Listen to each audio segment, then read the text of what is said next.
Praise the lord. దేవుని దయ వల్ల మీరందరూ బాగుంటారు, మీరందరూ బాగుండాలి. ఈ వీడియో చూస్తున్న మీలో ఎవరెవరికి ఏ కోరిక ఉందో యేసు నామములో అది నెరవేరాలని నేను కోరుకుంటున్నాను.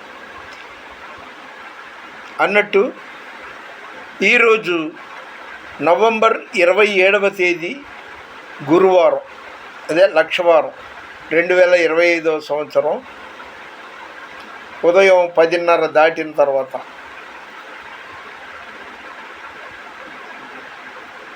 మనం బలంగా ఉండాలండి. బలం అంటే శరీర బలం కాదు, శరీర బలం లాభం లేదు. ఈరోజు దేవుని వాగ్దానం అంటే 27th November 2025 Thursday. Today God promise. యెషయా 64వ అధ్యాయం 14వ వచనం చివర, యెహోవా హస్తబలము ఆయన సేవకుల ఎడల కనపరచబడును. యెషయా 66:14 జ్ఞాపకం చేసుకోండి. ఒక పల్లవి చరణం పాడుకుందాం దేవుని మహిమపరచడానికి. నా జీవితాన కురిసినే నీ కృపామృతం, నా జీవకు మధురాతి మధురం, నీ నామ గానామృతం, నీ కృపతోనే అనుక్షణం తృప్తి పొందెదము, నీ కృపతోనే అనుక్షణం తృప్తి పొందెదను. నీ దయ నుండి దూరము కాగా ప్రేమతో పిలిచి పలుకరించితివి. నీ దయ నుండి దూరము కాగా ప్రేమతో పిలిచి పలుకరించితివి. కృపయే నాకు ప్రాకారము గల ఆశ్రయపురమాయనే, నీ కృపలేని క్షణమైన నేనెలా మనగలను. కృపయే నాకు ప్రాకారము గల ఆశ్రయపురమాయనే, నీ కృప వీడి క్షణమైన నేనెలా మనగలను. నా జీవితాన కురిసినే నీ కృపామృతం, నా జీవకు మధురాతి మధురం, నీ నామగానామృతం, నీ కృపతోనే అనుక్షణం తృప్తి పొందెదను. ఆమేన్, ఆమేన్, ఆమేన్, ఆమేన్. హల్లెలూయా, హల్లెలూయా. దేవునికి స్తోత్రం. ఈరోజు యెషయా 66వ అధ్యాయం 14వ వచనం చివర దేవుడు వాగ్దానం చేశాడు. బలము, ఖండ బలం వేరు, ఆత్మబలం వేరు. పాత నిబంధన గ్రంథంలో నయమాను తెలుసు కదా, సైన్యాధ్యక్షుడు. అతను మహాబలశాలి, ధైర్యవంతుడు, బలవంతుడు అన్నట్టుగా పేర్కొనబడింది. కానీ ఆత్మబలం దగ్గరికి రావాల్సి వచ్చింది. ఆత్మబలం ఏంటంటే, ఆ నయమాను ఇంట్లో ఒక పనిపిల్ల ఆమె సువార్త చెప్పింది. ఇలాగా ఫలానా దైవజనుడు ఉన్నాడు, అక్కడికి వెళ్ళి ప్రార్థన చేయించుకుంటే, ఆ తర్వాత మీకు తెలిసిందే కదా, ముందు నిరాకరించాడు. ఇక్కడికే వస్తే ఈయనేమో ఇలా అంటున్నాడు, అది ఇదని. మొత్తానికి అవసరం తనది. 7 సార్లు ఆ యోర్దాన్ నదిలో మునిగి లేచేటప్పటికి స్వస్థత వచ్చింది. చంటి పిల్లోడ్లాగా శరీరం నీట్గా తయారైంది, కుష్ఠవ్యాధిగ్రస్తుడు. అందుకని ఒక 7-8 సంవత్సరాల లోపుగా ఒక సంఘటన మీ అందరికీ తెలుసు. తెలుగు సినిమా పరిశ్రమలో, కన్నడ పరిశ్రమలలో మంచి బాడీ బిల్డర్గా ఉన్న హీరో పాత్రధారులు చనిపోయారు. ఆయన పేరు పునీత్ రాజ్ కుమార్ ఏదో ఉంది, కన్నడం. అలాగే తెలుగులో శ్రీహరి గారు బాగా పటిష్టంగా బందోబస్తుగా ఉండేవాడు. శరీర బలం మనకి ఉపయోగపడదండి. అలాగని శరీర బలంతో, కండ బలంతో ఉన్న వాళ్ళందరినీ నేను తృణీకరించట్లా, ఉండాలి, తప్పులేదు. అయితే అంతకన్నా ఎక్కువ ఆత్మబలం ముఖ్యం. ఆత్మబలం పొందుకోవాలని, ఇప్పుడు శరీరం మంచి దృఢత్వం పొందుకోవాలి, బాడీ బిల్డర్గా ఉండాలి అనుకుంటే ఏం చేయాలి? మనం పాలు తాగాలి, గుడ్లు తినాలి, వ్యాయామం చేయాలి, ఇంకా బలిష్టమైన పదార్థాలు, బాదం పప్పు, పిస్తా, వాల్నట్లు ఏవో తినాలి. ఇలాంటివంతా ఉన్నాయి కదా. మెయిన్ ఎక్సర్సైజ్, వ్యాయామం చేయాలి. అప్పుడు కండబలం బలిష్టంగా తయారవుతాం. అలాగే పాత నిబంధన గ్రంథంలోనే మనకు తెలిసిన సుప్రసిద్ధ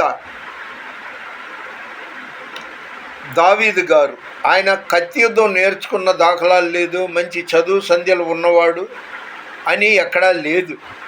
గొర్రెలు మేపుకొనే ఒక నూనుగు మీసాల ప్రాయం, పోనీ ఒక 17-18 ఏళ్ళు ఉంటుందని మనం ఊహించుకుందాం.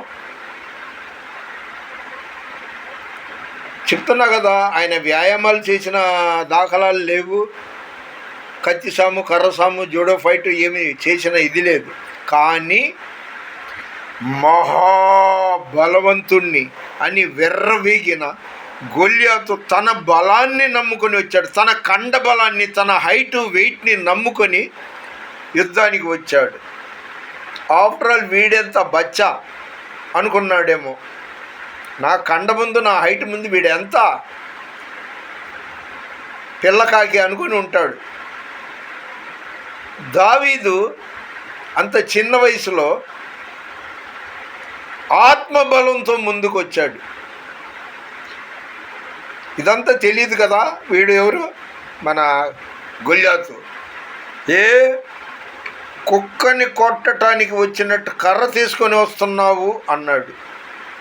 వాడి నోటితో గొల్యాతు బలవంతుడు అనుకుంటున్న ఆ గొల్యాతు నోటితో, తన నోటితో తానే సాక్షి.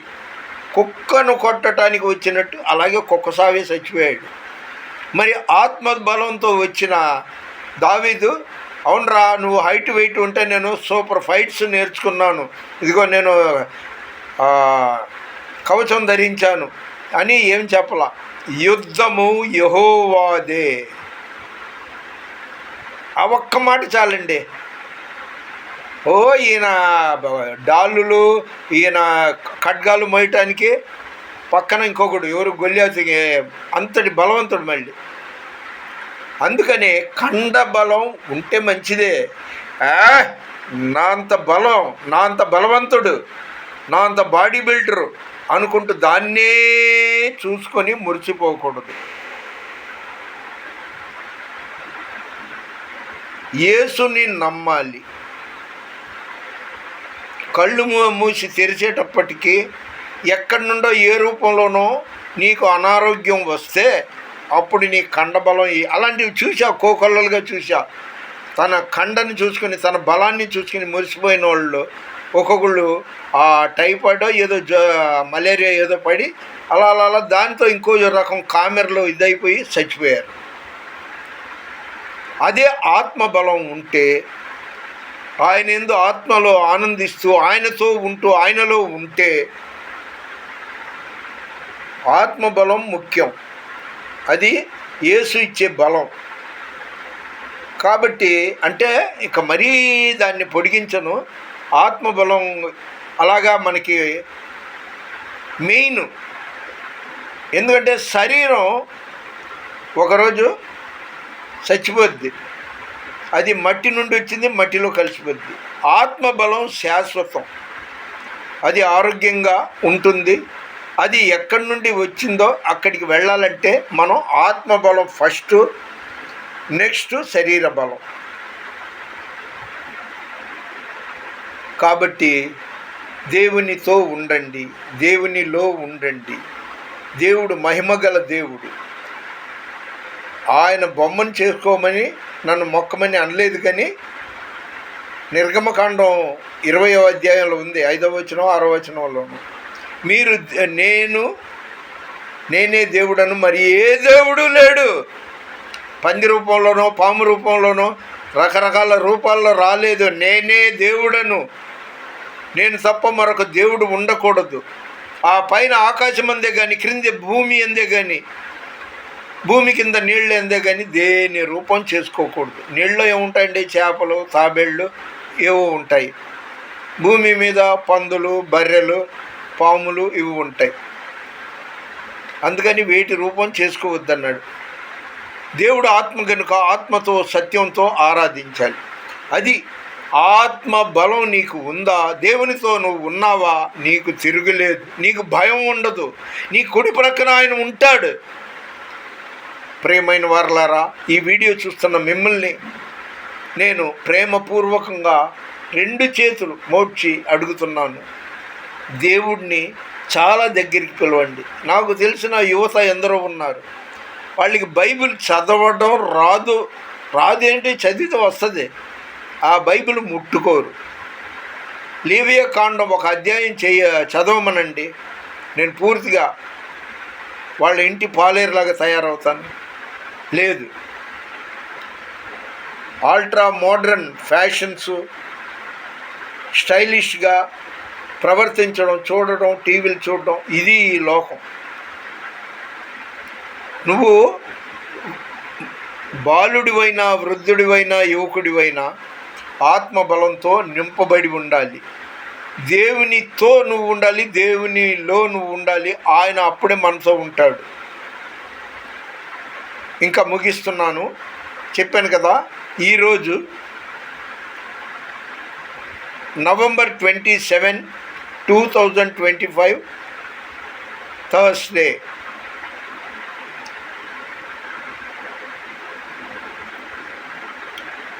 మన వినికిడిలో దేవుడి కొన్ని మాటలు దీవించునుగాక. దేవుని పరిచర్లో మీ రత్నం ఫ్రాన్సిస్. God bless you. మీకోసం నేను ప్రార్థన చేస్తున్నా. పదే నేను అబద్ధాలు చెప్పట్లా. దైవ సేవకుడిని కాబట్టి, ధైర్యం ఉంది కాబట్టి, దేవుని మీద విశ్వాసం ఉంది కాబట్టి చెప్తున్నా. వీడియో మీరు చిన్నవాళ్ళ, పెద్దవాళ్ళ, గొప్పవాళ్ళ, పేదవాళ్ళ, స్త్రీల, పురుషుల నాకు అనవసరం. ఎవరు చూస్తున్నారో వాళ్ళ కోసం ప్రార్థన చేస్తున్నాను. మీరు కూడా ఈ దైవజనుడు రత్నం ఫ్రాన్సిస్ గారిని, ఆయన జీవించినన్నాళ్ళు నిన్ను ప్రార్థిస్తూ ప్రకటిస్తూ జీవించడానికి సహాయం చేయండి, మంచి ఆరోగ్యం ఇవ్వండి అని మీ ప్రార్థనలో నన్ను జ్ఞాపకం చేసుకోండి. దానివల్ల మీకు ఎంతో దీవెన. మన వినికిడిలో దేవుడి కొన్ని మాటలు దీవించునుగాక. లైక్ చేయండి, షేర్ చేయండి, సబ్స్క్రైబ్ చేయండి. God bless you.